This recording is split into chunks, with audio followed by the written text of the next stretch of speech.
Brokerages Maruti Suzuki को लेकर अभी यतिन जी बता रहे थे नंबर्स काफ़ी अच्छे रहे ऑटो सेल्स के, और फ्राइडे को जब नंबर आए थे उस तर्ज पर पॉजिटिव रिपोर्ट। और देखिए मॉर्गन स्टैनली तो ओवरवेट की कॉल दे रहे, टारगेट प्राइस उन्होंने पहले से बढ़ा दिया है। 18,360 रुपये प्रति शेयर का टारगेट प्राइस पहले रखा था, उसको बढ़ाकर 18,479 का कर दिया है, यानी कि करीब करीब आप देखिए 14% का अपसाइड मारुति सुजुकी में नजर आ रहा है। मॉर्गन स्टैनली को क्या अच्छा लग रहा है, तो ब्रोकरेजेस मान के चल रहे हैं कि मारुति अब पार ट्रेन ऑप्शंस अपना रही है, ज़्यादा aggressively petrol, CNG, hybrid, EV सबको बढ़ा रही है। और कंपनी की जो मजबूती है भारत में और बढ़ती हुई नज़र आ रही है, बड़ी स्केल और कॉस्ट कॉम्पिटिटिव का भी बड़ा फ़ायदा उठा रही है। एक्सपोर्ट के तर्ज पर भी देखें तो बड़े कदम और उस पर भी फोकस कर रही है, जो कि अच्छी चीज़ है। और नोमुरा हालांकि उन्होंने न्यूट्रल की कॉल दी है, लेकिन वो भी पॉजिटिव ही साउंड कर रहे थे। नियर टर्म में हैचबैक की डिमांड बढ़ेगी उनका मानना है, और लॉन्ग टर्म के लिहाज से भी अगर आप देखें तो एसयूवीज की हिस्सेदारी कंपनी बढ़ाने पर जोर दे रही है, तो ये सब चीज़ अच्छी है। और एक्सपोर्ट्स और मार्जिन दोनों मजबूत दिख रहे हैं, तो ओवरऑल आउटलुक पॉजिटिव नजर आ रहा है, इसलिए positive report. Okay brokerage reports आए और सभी आप देखें तो सकारात्मक हैं, पॉजिटिव हैं।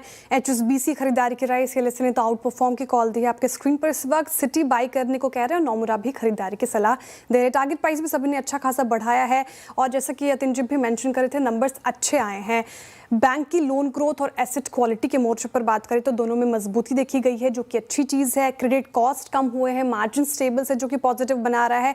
और सबसे बड़ी बात, पीयर्स के मुकाबले देखें तो वैल्यूएशन काफ़ी सस्ता नजर आ रहा है। ब्रोकरेज ये मान के चल रहे हैं, जिससे अपसाइड पोटेंशियल की उम्मीद ज़्यादा बढ़ती हुई नजर आ रही है, इसलिए फिलहाल पॉजिटिव सभी रिपोर्ट्स पॉजिटिव है लगे हैं नंबर्स। और जो रिपोर्ट है काफ़ी पॉजिटिव है। सीएलएसए ने आउट परफॉर्म की कॉल दी है, मॉर्गन स्टैनली ओवरवेट की कॉल दे रहे हैं।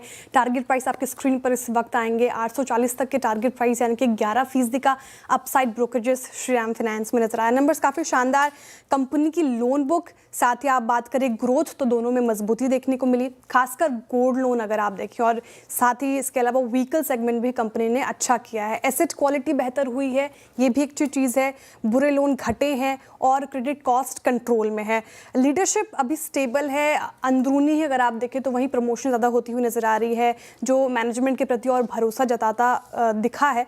तो सीएलएसए और मॉर्गन स्टैनली मान के चल रहे हैं कि आने वाले समय में श्रीराम फाइनेंस और मजबूती के साथ प्रदर्शन कर सकता है, इसलिए फिलहाल पॉजिटिव ओके रिपोर्ट्स हैं। इसको लेकर भी सिटी और सीएलएसए दोनों ने ही रिपोर्ट निकाली, दोनों पॉजिटिव साउंड कर रहे हैं, और दोनों ही ब्रोकरेजेस का मानना है कि कंपनी की कमाई में धीरे धीरे सुधार देखने को मिल रहा है।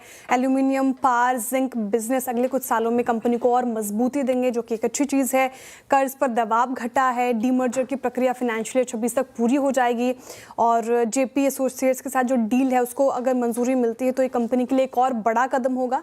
और सबसे अच्छी चीज़ अगर आप देखें रिजल्ट में, तो एबिटा में हमें 16% की बढ़ोतरी क्वार्टर ऑन क्वार्टर बेसिस देखने को मिली, जो कि अच्छी चीज़ है। इसलिए दोनों ब्रोकरेजेस हाउसेस ने टारगेट प्राइस अच्छा बढ़ाया है। 580 से 585 तक के टारगेट प्राइस अगर आप कंपेयर करें तो यानी कि 18% का अपसाइड वेदांता में भी नजर आ रहा है ब्रोकरेजेस को, इसलिए ये स्टॉक भी आपके रडार पर होना चाहिए। बिल्कुल ठीक।